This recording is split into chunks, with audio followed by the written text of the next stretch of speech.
Bonsoir tout le monde. Donc je reviens dans cette vidéo parce que je vous avais promis de vous parler de mon parcours artistique. Et donc voilà, j'ai décidé de le faire dans cette 8e vidéo. Bon voilà, je vais avoir un petit pincement au cœur ce soir en vous parlant de tout ça parce que bien évidemment, vous imaginez chaque surdoué. Chaque surdoué, il y a une partie des surdoués donc, qui ont des domaines d'excellence. Et moi, mon domaine d'excellence, c'est l'art, c'est ma passion, l'art, c'est toute ma vie, vraiment toute ma vie. C'est quelque chose qui vit en moi, qu'il faut tout le temps que j'exprime de n'importe quelle façon. Donc je touche à pas mal de choses, sculpture, modelage, peinture, acrylique, peinture à l'huile, peinture sur soie, voilà, j'ai fait pas mal de choses que je fais encore un peu aujourd'hui, mais qui restent secondaires dans ma vie, alors que pour moi l'art c'est quelque chose de vital quand même. Alors tout a commencé toute petite, donc j'avais un coffre dans ma chambre où je rangeais tout ce que je pouvais collecter, tout ce que je pouvais trouver de récupération, donc de la laine, du carton, du papier, du tissu, de la colle, c'était un peu le bazar. C'était un peu mon atelier à moi, quoi. Donc il y en avait partout. Je prenais énormément de plaisir à créer et je pouvais rester des heures en fait dans mon univers. Et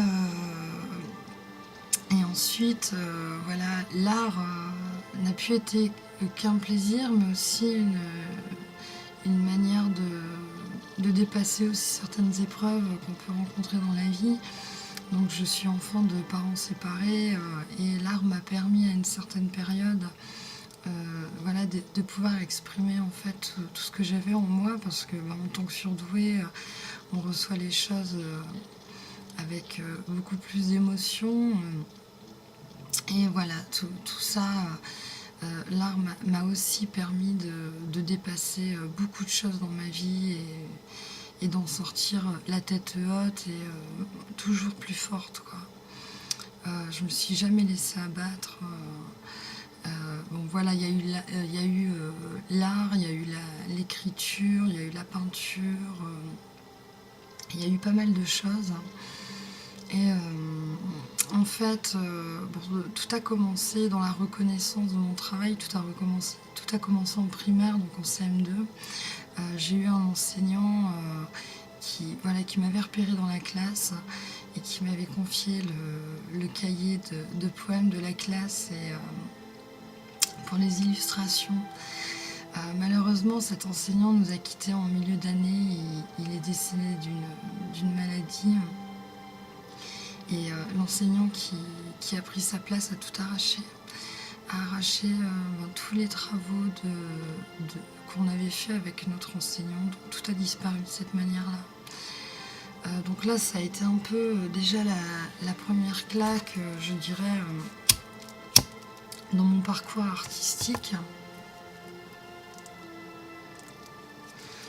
Et j'ai continué et voilà, je suis arrivée au collège. Alors au collège, tout s'est compliqué pour moi parce que j'ai commencé à avoir des soucis avec l'autorité. Et là, j'ai vraiment commencé à souffrir en fait des journées qui étaient trop longues pour moi. C'était trop long. Je passais mes heures à m'occuper comme je pouvais, donc à dessiner dans tous mes cahiers. C'était, vous savez, un surdoué, en fait, il aime pratiquer les choses qui lui donnent du plaisir, qui lui semblent, qui sont intéressants, qui ont de l'intérêt, qui ont du sens, en fait. Et il y a beaucoup de matières en fait où moi je mettais pas de sens, je comprenais pas pourquoi on passait des heures à nous faire apprendre des contenus par cœur dont je ne me servirais jamais, je voyais pas le sens et ça ne m'intéressait pas, ça ne me procurait aucun plaisir. Donc là ont commencé mes années de torture à l'école Et gros problème de discipline, hein, évidemment, mes professeurs m'ont vite repéré et les conseils de classe, pour moi, c'était le lynchage complet. Donc lynchage au conseil de classe, lynchage à la maison, hein, c'était un peu ma fête. Quand c'était les conseils de classe, c'était un peu ma fête partout. Et seule une personne donc, se positionnait en ma faveur, reconnaissait qui j'étais dans mon talent, dans mon potentiel aussi. Hein. C'était une personne qui avait repéré que j'étais loin d'être bête. Hein. D'ailleurs, c'est souvent ce que les enseignants notaient. T'es pas bête, mais tu ne travailles pas. Pourquoi t'es indiscipliné, t'as les capacités, pourquoi tu... Voilà. Une incompréhension complète. Je pense que je ferai une vidéo spécialement sur l'école pour pouvoir vous parler un peu des bulletins et de ce qu'on aurait pu déjà repérer à l'époque, qui n'a pas été repéré. Mais bon, j'en veux pas aux enseignants parce que on en discutera dans une autre vidéo. Et donc, cette enseignante m'avait pris sous son aile et donc ma professeure d'art plastique, Madame Pamar, que je remercie mille fois. C'est grâce à ces personnes, grâce à ces adultes-là que je suis restée debout à plusieurs périodes de ma vie. Et donc cette enseignante m'avait pris sous son aile et m'avait proposé d'aller à son atelier tous les samedis matins, qui est un atelier de modelage où on travaillait la terre. Et en cours, donc je me souviens qu'une fois je lui avais présenté tous les dessins que je faisais chez moi en perso. Et elle m'avait dit, mais est-ce que tu es sûre que c'est toi qui fais ça? Et je lui avais dit, mais oui madame, pourquoi je vous mentirais? Et elle avait commencé mais complètement à halluciner en fait sur ce que je lui ai ramené. Et c'était une enseignante qui disait ne jamais mettre de vin, parce que pour elle le vin était la perfection. Et elle m'a mis des vins. Elle m'a mis des vins en note. Donc pour moi, là, ça a été les débuts d'une reconnaissance de mon don, une reconnaissance de ma passion, une reconnaissance de mon savoir-faire. Et j'ai énormément aimé cette enseignante qui était très humaine, qui était sensible, compréhensive. Donc voilà, je pense encore très très fort à vous. Je pense souvent à vous, Madame Pamar. Et à la fin de l'année de 3e, on était arrivés pour dire au revoir à tous les enseignants de notre année.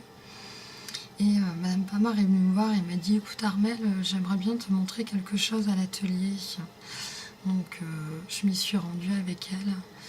Et toute l'année, en fait, à l'atelier, elle avait modelé un sac en terre, un sac de pommes de terre magnifique, une œuvre d'art, quoi. C'était extraordinaire. Et donc, elle me regarde et elle me dit, tu te souviens, Armelle, toute l'année, voilà, tu m'as dit que ce que je faisais, c'était beau, tu admirais mon travail. Alors je lui dis, oui, je me souviens. Elle me dit, tu sais qu'il y a beaucoup d'enseignants qui sont venus me voir pour me racheter ce sac. Alors je lui dis, écoutez, moi ça ne m'étonne pas, vu le travail. Et elle me dit, ce sac c'est pour toi. Je te l'offre, Armelle. Et alors là, ça a été un cadeau, mais je crois qu'elle n'imagine même pas le cadeau qu'elle m'a fait. Ce sac, je l'ai toujours gardé près de moi. Et il a vraiment été une lueur d'espoir. Je me suis tenue à ce cadeau pour ne jamais oublier tout ce qu'elle avait fait pour moi. Ne jamais oublier qui j'étais, comment j'avais été reconnue. Et avec l'espoir de rencontrer sur mon chemin des adultes comme cette enseignante. Donc voilà, et après il y a eu le lycée. Donc le lycée, là j'ai vraiment lutté pour aller jusqu'en terminale, j'étais bonne en français, j'étais bonne en philo, j'étais bonne en sport, j'étais excellente en art. Mais en langue, c'était vraiment dur pour moi. Les matières scientifiques, c'était vraiment compliqué. Et d'autant plus que enfin voilà, je ne vivais plus forcément chez mes parents à cette époque. Enfin, c'était un peu compliqué. Et donc, si vous voulez, comment dire ça, j'ai été vraiment jusqu'en terminale littéraire parce que je voulais être prof d'art plastique. Toute ma vie, jusqu'à cette époque, j'avais en tête de tout donner pour devenir enseignante. Je voulais vraiment transmettre ma passion, je voulais vraiment donner tout ce que je pouvais donner aux enfants et leur faire aimer en fait comme moi je pouvais aimer. Et dernière année de terminale, j'ai eu un enseignant d'art en fait qui ne m'a pas noté, pour moi de manière juste toute l'année. Et donc au bac, voilà, j'ai eu un 40 sur 40 en pratique, donc de ma spécialité qui était l'art, et un 18 sur 20 donc en théorie, en histoire de l'art, quoi. Et je me souviens encore du prof qui est venu me voir le jour des résultats du bac, à courir vers moi. Armelle, vous avez vu la note que vous avez eue. Bon, je les zappais, hein, c'était volontaire, hein, je veux dire. Vu comment il m'avait noté toute l'année, voilà quoi. Et en plus, j'étais préoccupée de savoir si j'avais eu mon bac, parce qu'en fait, je m'étais présentée au concours d'entrée de l'université d'art de Valenciennes, l'université d'art plastique de Valenciennes, où voilà, j'avais été retenue sur les 600 personnes sélectionnées et j'étais arrivée en deuxième place, donc c'était un truc énorme. Et donc là j'étais hyper heureuse, quoi. Je me suis dit si j'ai mon bac, je vais tout cartonner dans l'université, quoi. Et donc à l'oral, quand je suis passée à l'oral, je me souviens de cet enseignant donc à qui j'avais présenté tous mes travaux pour le concours d'entrée, et il m'avait dit écoutez, moi je vous veux, il faut que vous ayez votre bac, donnez le maximum, il faut que vous veniez à l'université.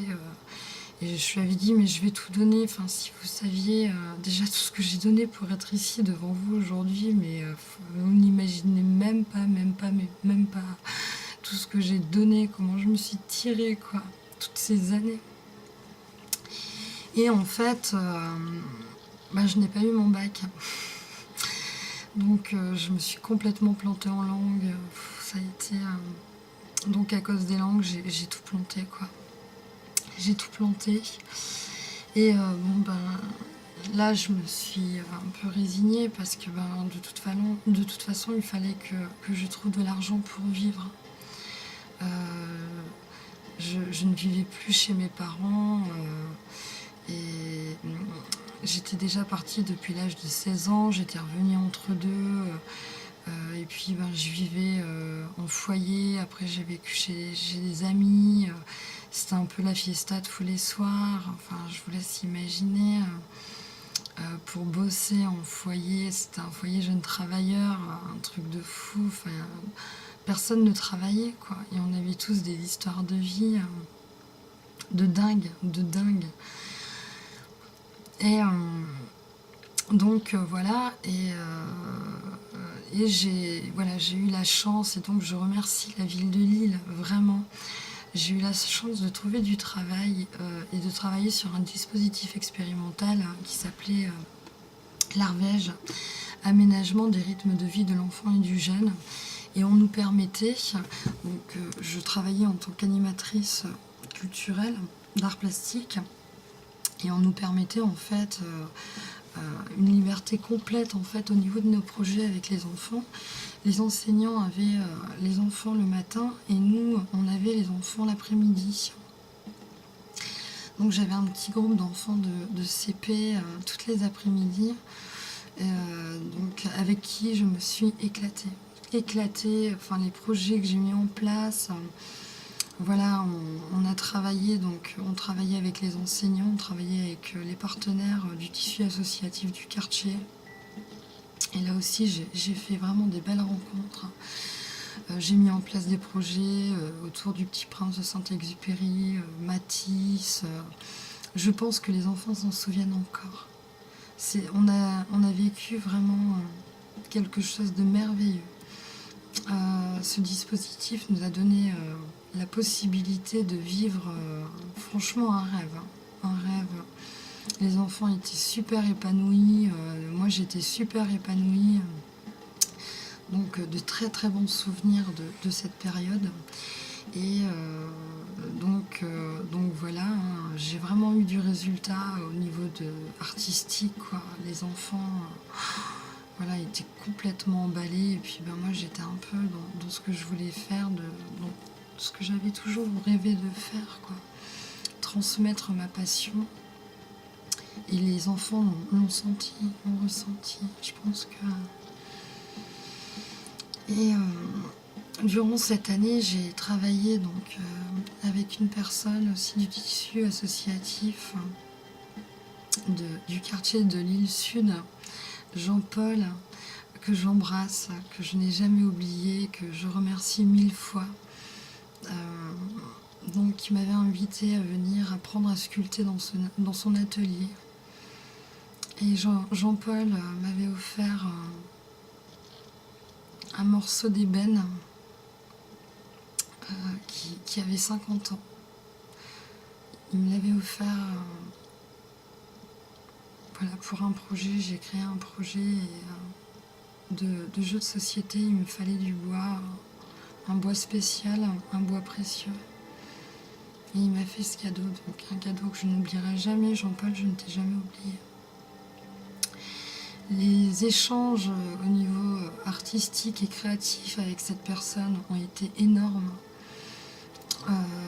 Voilà, on a fait des défilés aussi de mode sur les années 50-60. Il m'a fait découvrir tout son univers.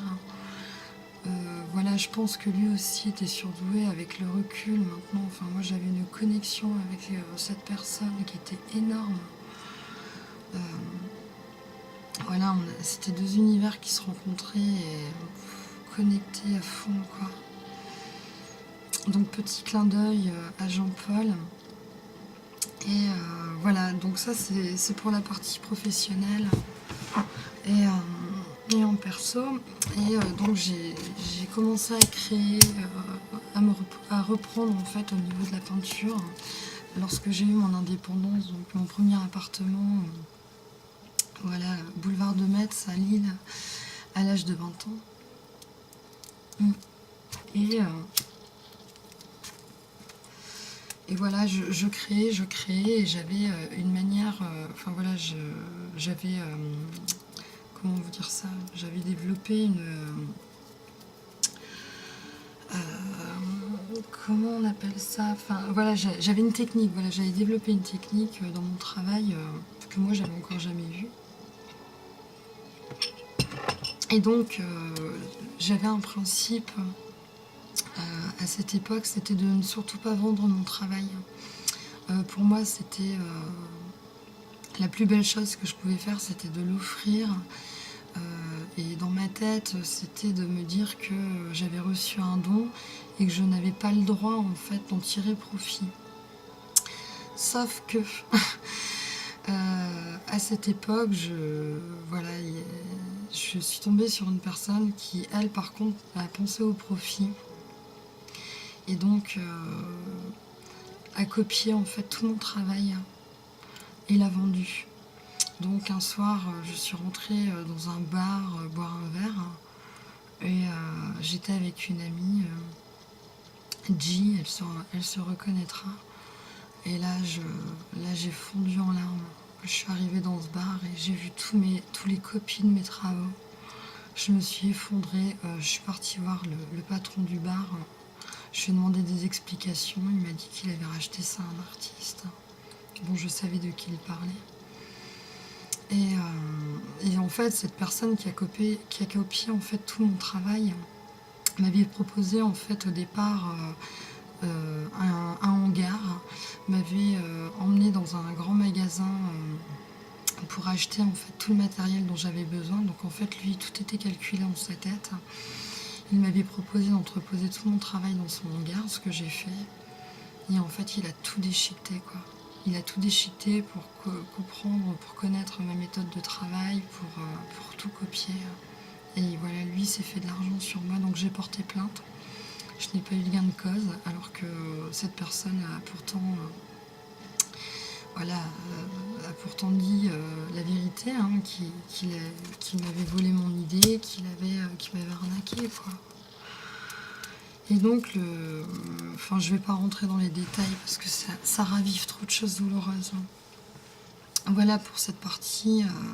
Donc le vol, c'est aussi quelque chose qui est aussi commun aux surdoués, c'est qu'on se fait énormément voler parce que nous, voilà, on n'a pas ces pensées de profit. Voilà, donc, mais par contre, il y en a qui les ont. Donc ces personnes existent et on n'a pas forcément l'instinct en fait de se protéger, de protéger nos idées, nos travaux. Et bon, moi aujourd'hui par contre je prends beaucoup de précautions, hein. Je me suis fait avoir plusieurs fois, donc je suis un peu au taquet, quoi. Voilà donc pour cette partie là. Ensuite par la suite, j'ai commencé à passer des concours en fait dans ma région. Donc à chaque fois que je me suis présentée à un concours, en fait, j'ai tout de suite été sélectionnée, donc tout de suite validée. J'ai obtenu les premiers prix à tous partout où je me suis présentée, partout où j'ai présenté mon travail.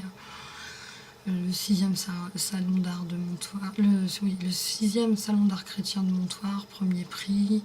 Les artistes dans la rue de Bracieux, premier prix.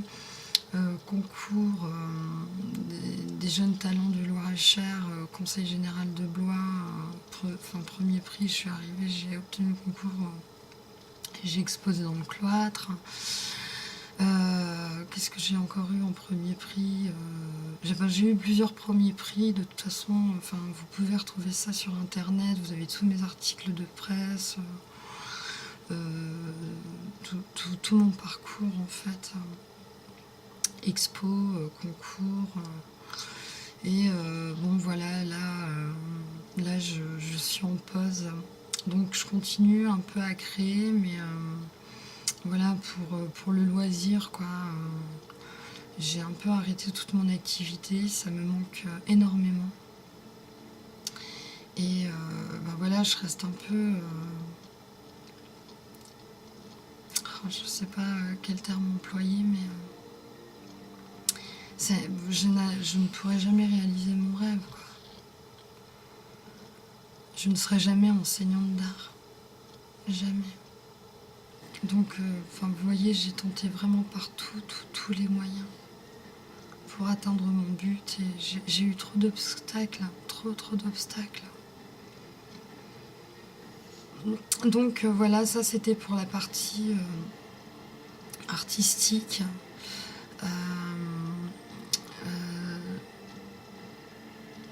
Que vous dire de plus? En fait, j'ai rien à rajouter parce que c'est vraiment un sujet délicat pour moi, quoi. Ça remue trop de choses. L'art, c'est toute ma vie, quoi. Donc écoutez, je vais continuer mes vidéos. Je vais peut-être revenir sur des souvenirs comme ça, partager avec vous un peu mon parcours de vie. Peut-être que vous allez vous reconnaître aussi dans ces parcours-là. En tout cas, n'hésitez pas à me laisser des messages. J'ai une adresse mail aussi sur laquelle vous pouvez me contacter, on peut échanger. Et écoutez, je vous embrasse et je vous dis à bientôt dans une prochaine vidéo.